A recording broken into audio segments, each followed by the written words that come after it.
en heren, bienvenue, hartelijk welkom in het circus. En dit circus heet niet Cirque du Soleil, circus van de zon. Het heet ook niet Cirque de la Lune, circus van de maan. Nee, dit circus heet Cirque de la Pluie à drip drip drip. En dat betekent circus van de regen en de druk.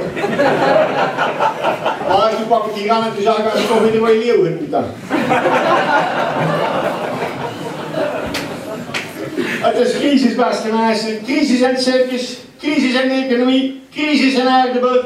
Het is zelfs crisis in mijn relatie. Ja, het gaat niet goed. We hebben nog geen jaar samen en mijn vriendinnen nu al met de boek vol van me.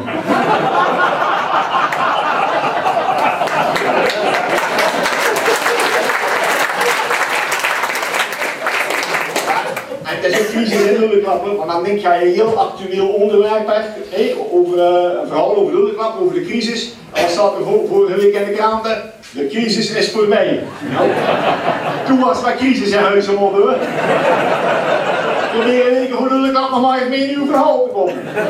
Ik doe na 16 jaar mee, ik heb al van alles gedaan. Ik ben Quasimodo, wielrenner, bruidegom. Ik ben zelfs nog een keer als malle Pietje geweest, ik maak een hele parodie over Pietje de Vriezen. Want dat zou ik ook niet meer meugen, want mijn Piet niet meer zwart maar lachen.